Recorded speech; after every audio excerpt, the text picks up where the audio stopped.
Bueno, decirles que decirles que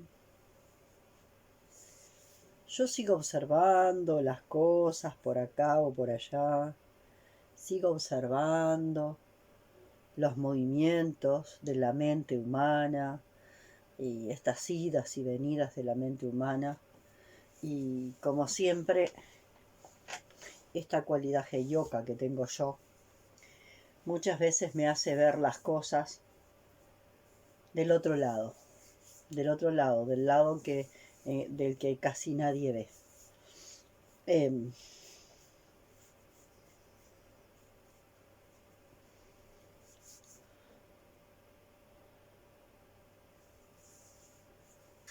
y eso a veces me hace difícil el convivir con los demás, porque es muy difícil si toda una comunidad ve una cosa de color rojo y vos la ves azul,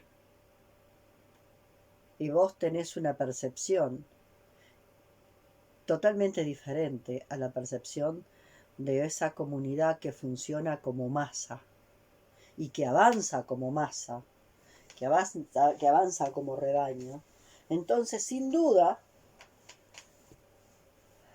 uno es un poco,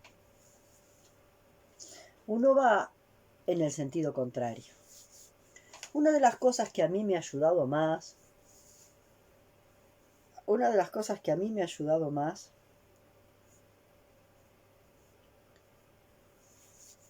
fue desde niña observar a las hormigas. Yo me pasaba observando desde muy chiquita y siempre observando y observando lo que estaba sucediendo. Entonces una de las cosas que observaba era que todas las hormigas se iban en una dirección, pero en algún momento algunas hormigas empezaban a caminar en sentido contrario. Y yo sin duda que proyectivamente me sentía como esas hormigas que empezaban a caminar en sentido contrario y que en principio eh, la vivencia de soledad era muy fuerte. Entonces, ¿qué hacía yo? Yo me ingeniaba para agarrar esas hormiguitas que iban en sentido contrario, para intentar hacerlas subir en un palito y ponerlas para que funcionaran en la corriente en la que iba la masa de las hormigas. Y pasaba horas en eso. Pero lo cierto es que la hormiguita caminaba un poquito y daba vuelta de todas formas, terminaba dando vuelta. Y lo cierto es que también cuando se cruzaban las que iban en un sentido con las que iban en el sentido contrario, ellas se tocaban con las antenitas, se tocaban con las antenitas. Y no hacía que muchas veces las que iban en un sentido se dieran vuelta. En algún momento, después de ese contacto con las antenitas, algunas de las hormigas que iban en ese sentido empezaban a darse vuelta, a retornar.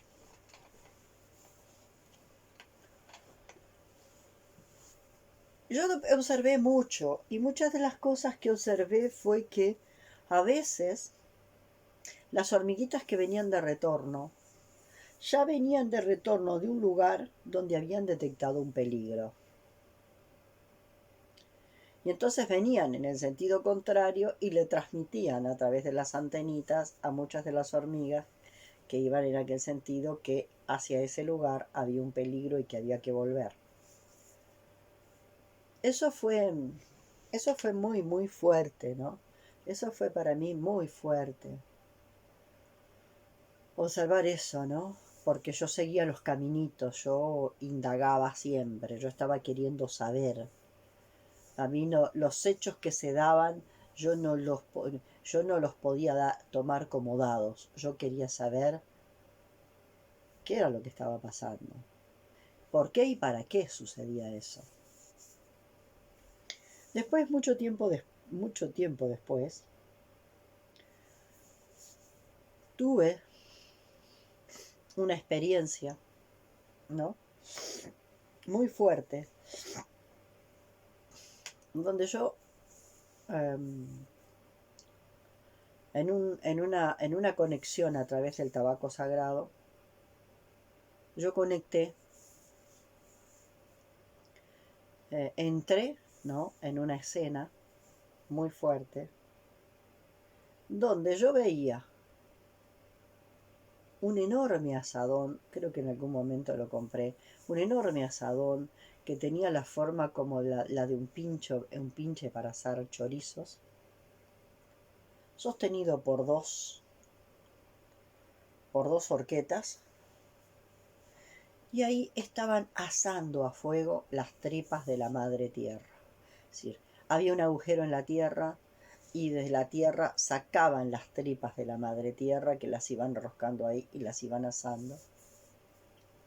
Y era muy fuerte porque las personas que de alguna forma giraban eso, eran monjitas vestidas con hábitos grises, que obedecían a un mandato que estaba ahí, pero los que de alguna forma creaban el mandato no estaban visibles. Ellas escuchaban ese mandato y en automático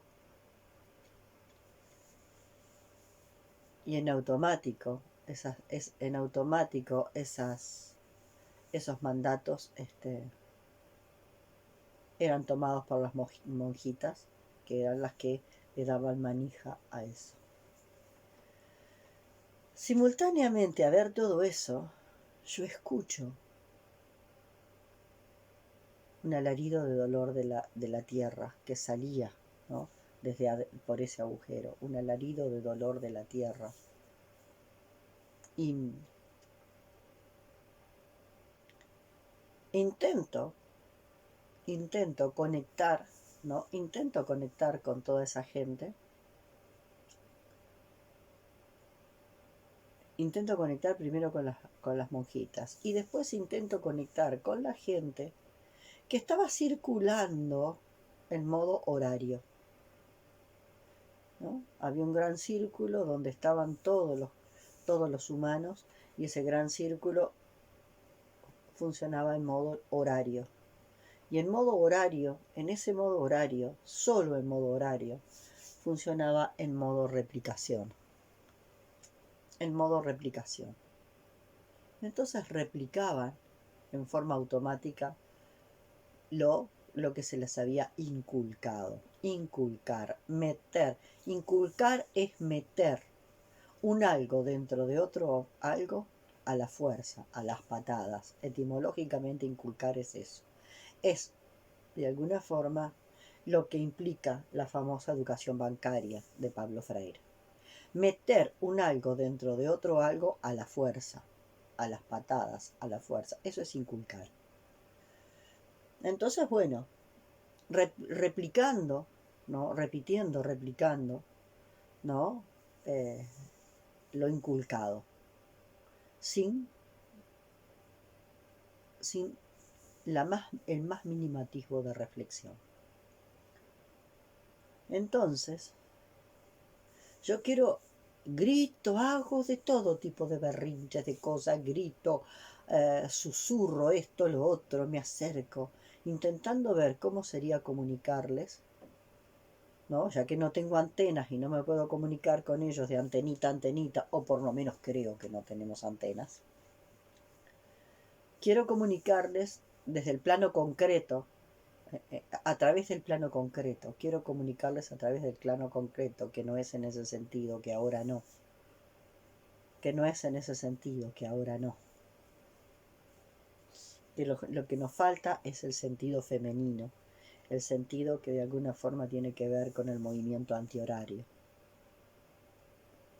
Por supuesto, en esa forma de expresión, sin duda que terminó siendo más rechazada que otra cosa, hasta que en determinado momento tomo mi pipa, mi petanguá, y empiezo a girar con mi petanguá en sentido antihorario, sola y en silencio. Lo único que hago es tener la fuerza para circular en el sentido contrario, en el sentido antihorario. Y circulo en el sentido antihorario. Circulo en el sentido antihorario. En silencio. ¿No? En silencio. En ese silencio que mueve montañas. Yo digo, ese silencio que opera moviendo la estructura cuántica. Porque en ese silencio, donde yo me permito entrar en resonancia cuántica, porque yo sigo sosteniendo en silencio mi perspectiva, la resonancia cuántica trasciende todo lo que yo pueda hacer o dejar de hacer. Y entonces algo empieza a pasar al cabo de un tiempo. Y algunas de las personas que estaban en sentido antihorario en sentido horario, empiezan a detenerse y a quedar asombradas y a quedar en un estado de perplejidad y en un estado de desconcierto y no saben qué hacer. Y es ahí donde empiezan lentamente a girar en el sentido antihorario. Y después ya somos 2, y después 3, y después 4, y después 5. Y de a poquito, los que empezamos a girar en sentido antihorario, empezamos a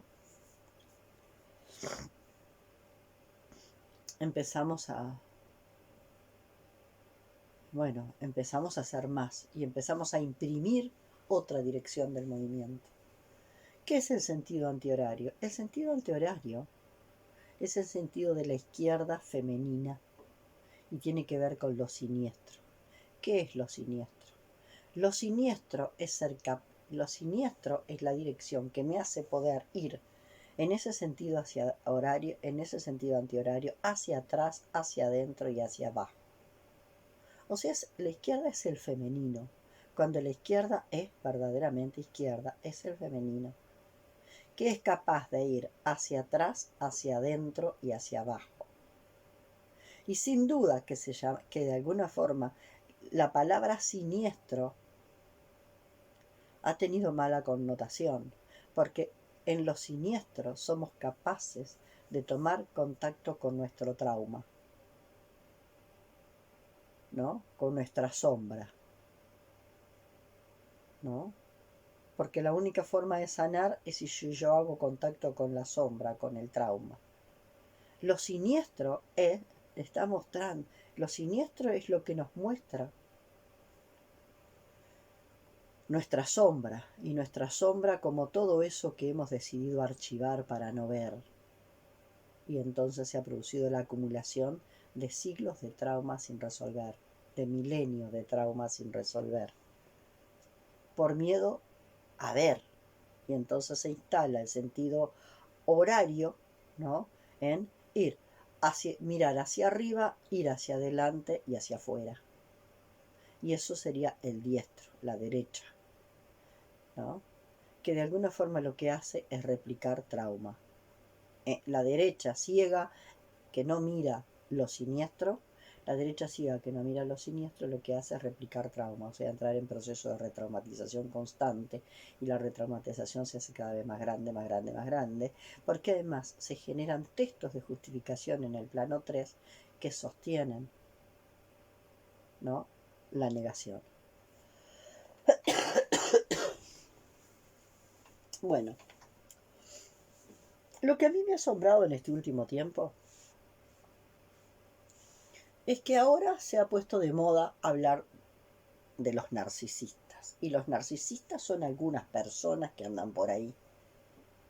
Pero nunca el narcisista soy yo. Siempre el narcisista es el otro, ¿no? Puesto en personas particulares.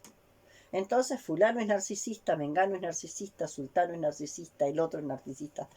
Y no, eso no es así. El humano es narcisista. El humano es narcisista. El humano, de todos los seres vivos que conforman la vida de la biosfera, es el único narcisista. Ya lo decía Castaneda. Si un animal necesita, si un animal necesita 5 palomas para comer, caza las 5, no caza 15 ni 20. El humano necesita 5 palomas y caza las 5 y caza 15 y 20 y 30 y 40 para especular. Para especular. Y entonces se encuentra forma de que esas palomas se conserven. Para cuando haya hambre, ¿no? Hambre que él ocasiona por haber cazado mucho más de lo que tenía que cazar en ese momento, y haya generado el hambre al cazar más de lo que tenía permitido cazar, cuando haya hambre, vende estas palomas y se enriquece. Así que la especulación es la forma en que los ricos se enriquecen, y que los ricos que se enriquecen con esta astucia especuladora hacen que de alguna forma el enriquecimiento genera empobrecimiento, ¿no? Hay un grupo que decide enriquecerse especulando e inmediatamente va a generar empobrecimiento en el otro lado, ¿no? Entonces el tema es el siguiente. Eso no sucede en la biosfera, porque la biosfera funciona de acuerdo a lo que se llama la autorregulación organísmica de las especies. Y es un finísimo mecanismo, que podríamos decir un finísimo mecanismo de relojería cuántica, que sostiene ese equilibrio ecológico, que tampoco es rígido, sino que es dinámico y está en movimiento permanente, ¿no? En actualizaciones permanentes, lentas pero profundas.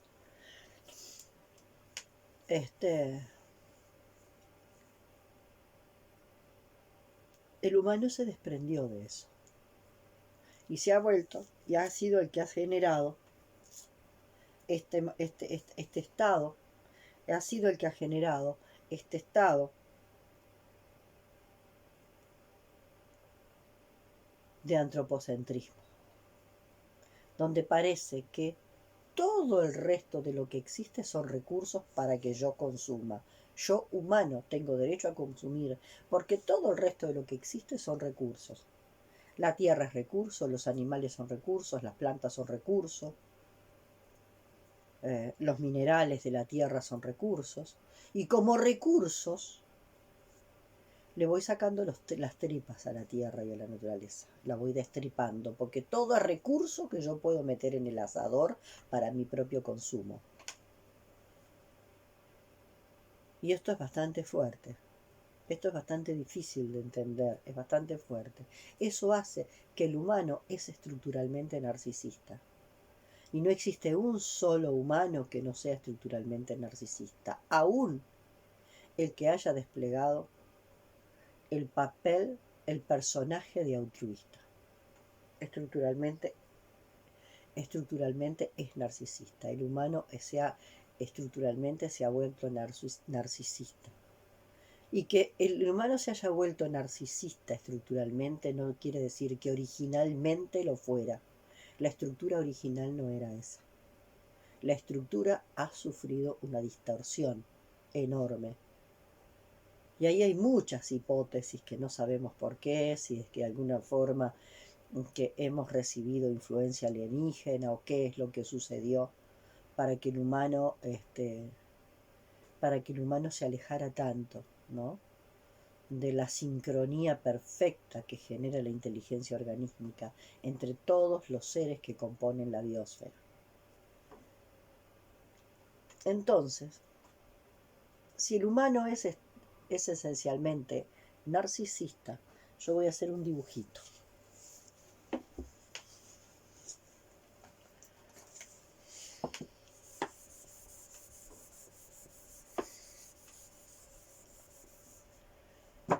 Digamos que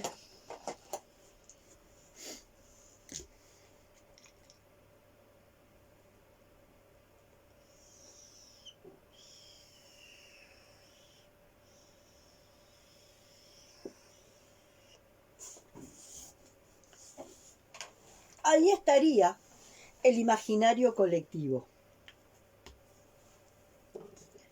de alguna manera, en ese imaginario colectivo, tendríamos acá arriba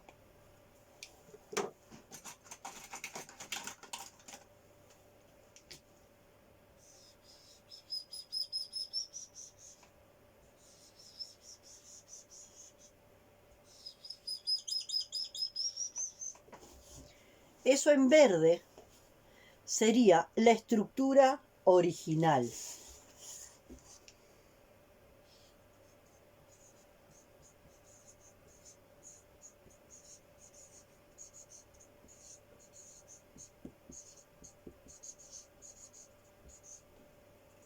¿No? Una estructura lógica original que, no, que como estructura no es una estructura rígida, porque en realidad es una estructura lógica.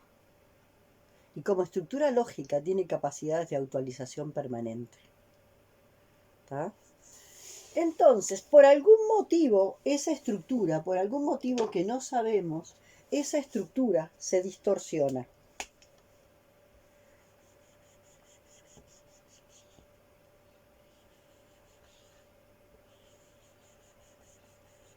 Hay determinado tipo de interferencia que hace que el humano decida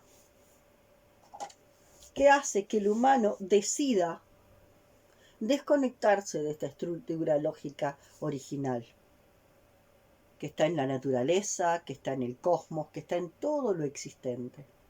Y empieza a aparecer la distorsión de la estructura.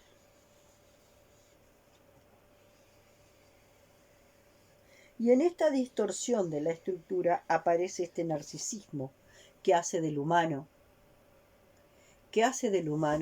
un ser narcisista. Entonces, resulta que acá van a aparecer las cuotas de narcisismo que se expresan a través de unos y otros.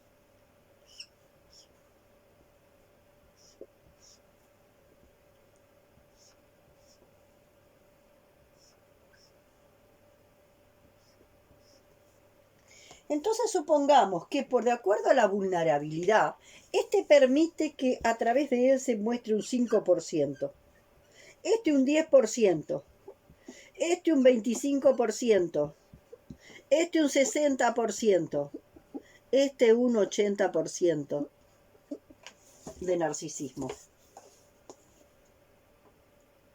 Estos que no son conscientes de que están conectados con este campo de narcisismo humano, ¿no? Que está está de alguna forma naturalizado en nuestra estructura, en nuestra estructura mental. Este que tiene un 5%, que está mostrando un 5% de narcisismo, se cree que no es narcisista. Y lo más probable es que este se crea altruista.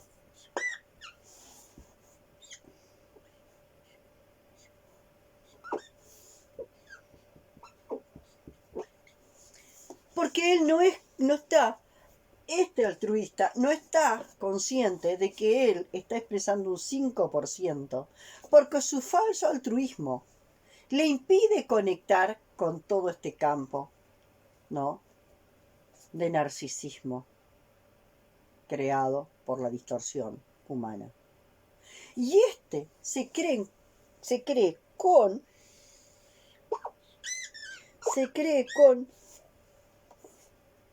capacidad de ¿qué? De juzgar a este que por su vulnerabilidad muestra un 80% o muestra un 80% del narcisismo que hay acá.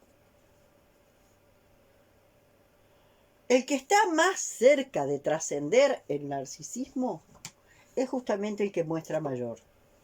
Cuando este que muestra un 80% de narcisismo se aburre de su narcisismo, es el que puede venir hacia acá. ¿Ah? Es el que puede llegar a trascender su mayor cuota de narcisismo. es el que puede acceder a ese lugar. A ver si encuentro un verde que funcione mejor.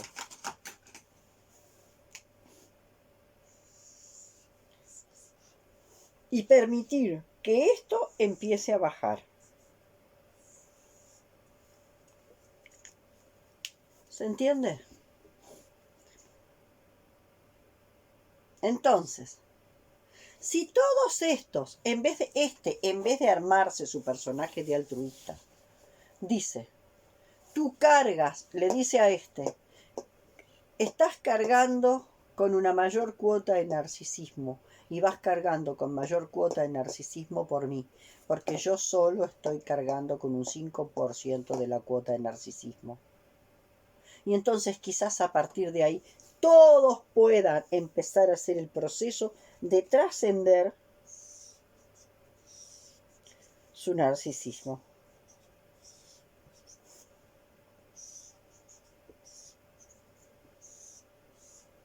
Y entonces esta capa de narcisismo va a empezar ¿a qué? A disminuir. Porque la única posibilidad de llegar a una suerte de equilibrio, retornar a un equilibrio, es justamente a través de reconocer y trascender el narcisismo humano. Sin duda que el que está mostrando en una pantalla gigante un 80% de narcisismo va a tener que tener muchísimo más trabajo que porque ni siquiera se reconoce narcisista.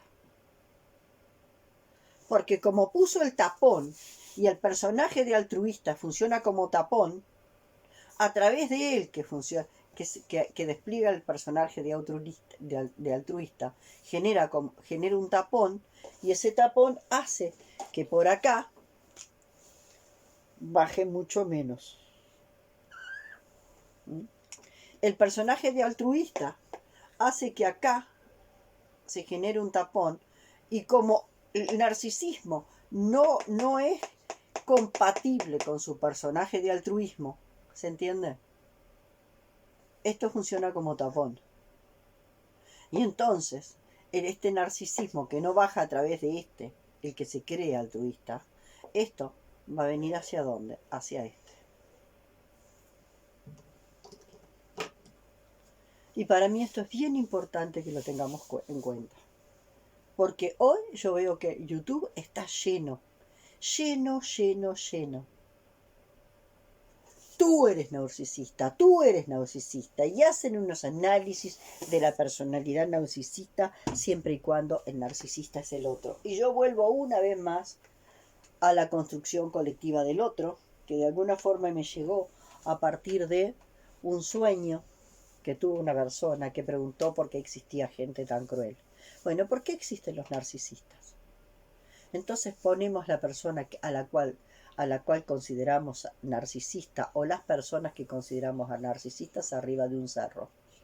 Y los que nos creemos altruistas le decimos, tú eres narcisista, tú eres narcisista, ustedes son narcisistas, nosotros somos altruistas. Fíjate tú eres narcisista, nosotros somos altruistas.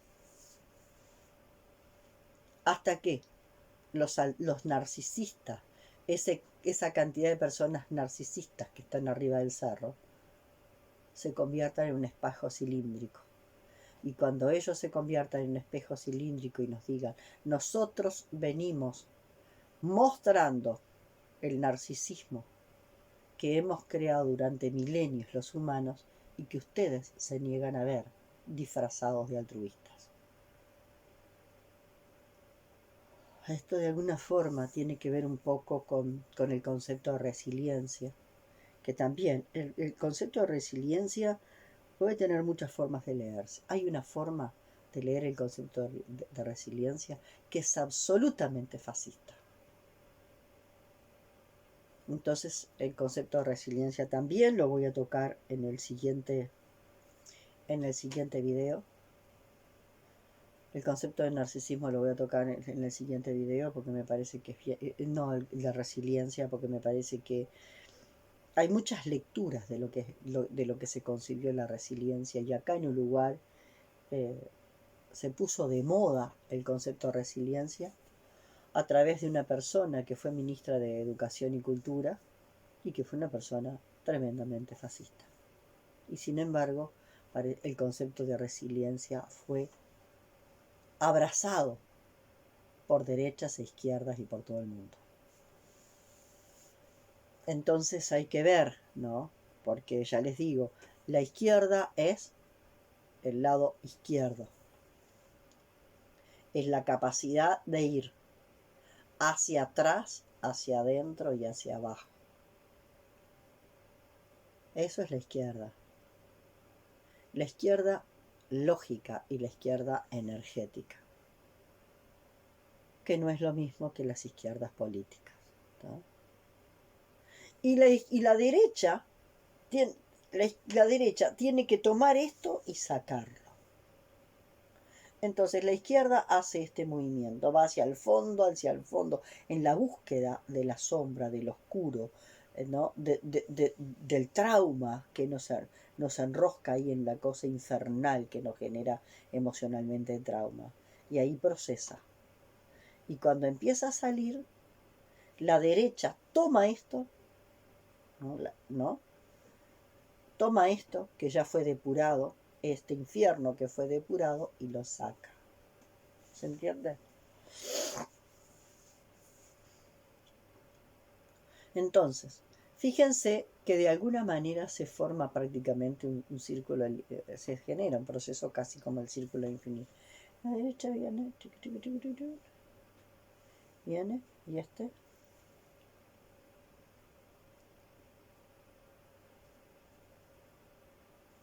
¿No?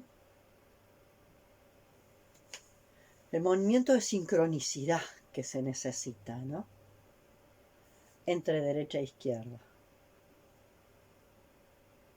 Entonces, cuando la derecha y la izquierda se comprendan lo que tiene que hacer cada una y se sincronicen entre ellas, y la izquierda deje de estar tomada por el victimismo y la derecha deje de estar tomada por el negacionismo, entonces la izquierda y la derecha van a poder funcionar en la sincronía perfecta que funciona el universo.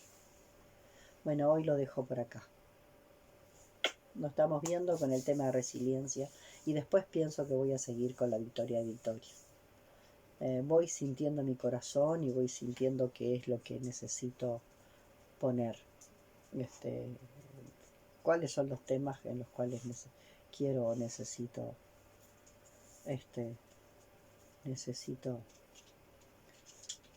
eh,